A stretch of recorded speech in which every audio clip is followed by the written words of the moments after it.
Welcome back to Laura's Rock Guitar. In this lesson, we're going to look at a little bit of housekeeping, guitar care, how to tune your guitar, and the chord of D, which is the third chord that we're going to be learning. A quick note here, if you've been practicing your A's and your E's, which we took a look at in previous lessons, you might be finding that your fingertips are getting really sore. Don't worry, that's normal. I want you to just persevere with it and power on through. Remember the golden rule, you don't want to press your strings down too hard, you just want a clean sound. Each string ringing. Even great guitarists, someone like Stevie Ray Vaughan used to have painful fingertips. He would put super glue on his fingertips and let it dry, so that when he played on heavy gauge strings, his fingers wouldn't really hurt him. What do I mean by heavy gauge strings? The strings that you use on your guitar, and this is going to be for later on as well, have different thicknesses or weights depending on the type of sound that you want to get out of your guitar. I've got a standard 10 gauge string on my guitar at the moment, which is medium, and it gives me a good solid sound. You can go lighter, there'll be slightly less wear and tear on your fingertips, like a 9 or an 8, but I would say a 10 is fine. I always have a cloth in my bag for polishing up my guitar, and also at the end of playing, for cleaning the strings. Okay, I'm a mum, I'm a housekeeper, I make sure I look after the gear that I have, especially because I have a vintage guitar here. It's a lovely old guitar, and it's worth taking care of it. Don't ever use furniture polish on your guitar, okay? What I've got here is a Dunlop guitar cleaner. I use it on all my guitars, acoustic, classical. It nourishes the wood without leaving a waxy residue, okay? When you restring your guitar, you might want to polish up your fretboard or clean it. You'd be using this. If you've got a raw wood fretboard, okay, this one's varnished, so I don't need to worry about it as much.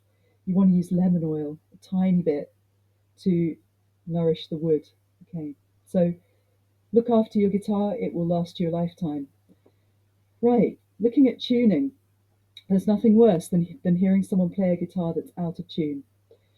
There's a special little technique that you can use when you're tuning your guitar to hear if the strings are in tune with one another.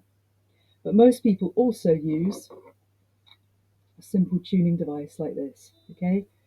Switch it on. You all have different ones. Some people will use their phones, that's absolutely fine. You'll want to set it up so that, you see it there? I'm playing my E so that it goes green when it's on the E. Okay, there's a B. So this is it. This is in tune pretty much. That one needs a little bit of fiddling, so I'm going to do that. It's not quite in tune. There we go, it's green. G, G's out of tune. G's in tune.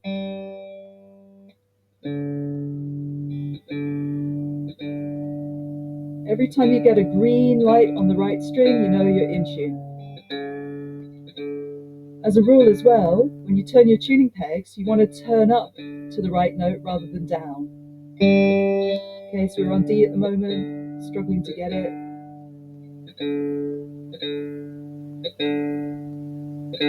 There it is, green. A. Sorry about this, guys, it's boring. There's the A on green and the E, the low E. Different tuners you can get, but make sure you're in tune, okay, before you start practicing.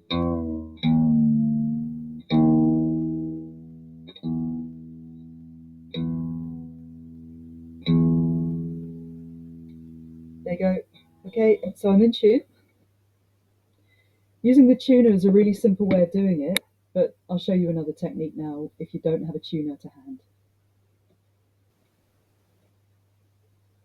So when you're tuning your guitar, you can tune the guitar to itself in a really simple way. If you've got your high E, when you put your finger on the 5th fret, now you'll see a dot there marking it, on the B string, those strings, if the guitar's in tune, should sound around the same. Okay? For your 3rd string, it's a little bit different. you put your finger on the 4th fret, so the one before, and your 3rd and 2nd strings should sound about the same.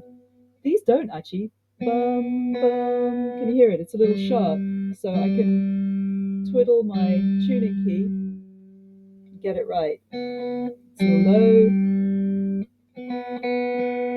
It's good enough for me. Okay. 4th string, again on the 5th fret. It's a little flat. Okay, 5th string. The 5th string, if you hold down the string at the 5th fret where the dot is, should sound the same as the 4th string. Close enough. And the 6th string should sound the same as the 5th. Okay, that way you can tell if the guitar is in tune with itself. But use your tuning device to start off with to get your high E. Make sure that's correct, first of all. And looking at the D chord, I'm going to place my fingers again. So first finger, index finger goes on the 3rd string. Remember, we're still working within the first 3 frets of the guitar.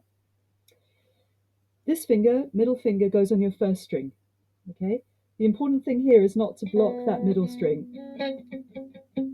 Okay, you want it sounding clear. So you've got this ring finger goes here. It's a little tricky at first, but you're making an arrow shape. Okay? And for a D chord, you're only going to play the D string, which is your 4th string, and those 3. Okay? So you're not playing the 5th and 6th strings, you're just playing the 4th one down. There's your D. Okay? Nice and clear, let it ring. Practice changing from a D to an A to a D.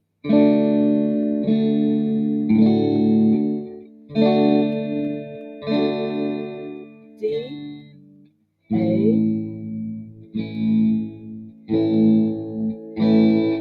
D. Thanks for joining me again for Laura's Rock Guitar. Keep practicing your D, A, and E chords. And next time we'll look at how you can play a song using those 3 chords. Look after your guitar. Don't get too stressed out if your fingers are sore. Power on through. And I'll see you next time. See you soon.